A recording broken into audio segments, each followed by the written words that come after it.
કાળજું કાપી નાખે છે તેવા હાલ ગિરનારથી એ દ્રશ્ય સામે આવી રહ્યા છે।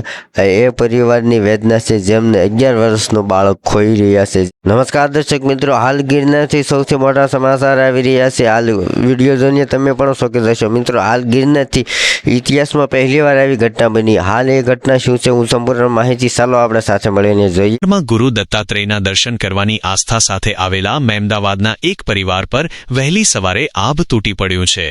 આશરે 50 જેટલા શ્રદ્ધાળુઓના સંઘ સાથે ગિરનાર પર્વત ચડી રહેલા 12 વર્ષના માસૂમ બાળક મયુરસિંહ પર સિંહે અચાનક તરાપ મારી હતી અને તેને પકડીને ગીચ જંગલમાં ફરાર થઈ ગયો હતો।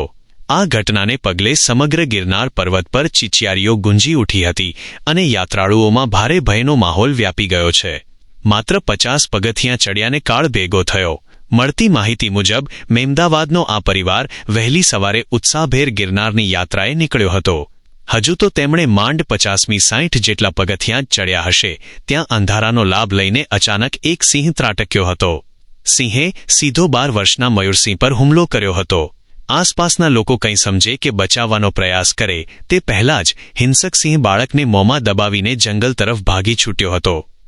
તંત્ર સામે પરિવારનો ગંભીર આક્ષેપ। આ આઘાતજનક ઘટના બાદ મૃતક મયુરસિંહના પરિવારે વન વિભાગ અને સ્થાનિક તંત્ર સામે ગંભીર આક્ષેપો કર્યા છે। પરિવારનું કહેવું છે કે અંધારપટ ઘટના સમયે પર્વતના રસ્તા પર લાઇટો બંધ હતી। ઘોર અંધારું હોવાના કારણે સિંહ ક્યારે નજીક આવી ગયો તેની કોઈને ખબર જ ન પડી। તંત્રની બેદરકારી। સ્થાનિક લોકોના જણાવ્યા મુજબ આ સિંહ છેલ્લા 3-4 દિવસથી આ જ વિસ્તારમાં આંટાફેરા મારી રહ્યો હતો। તેમ છતાં વન વિભાગ દ્વારા યાત્રાળુઓની સુરક્ષા માટે કોઈ પગલાં લેવામાં આવ્યા નહોતા।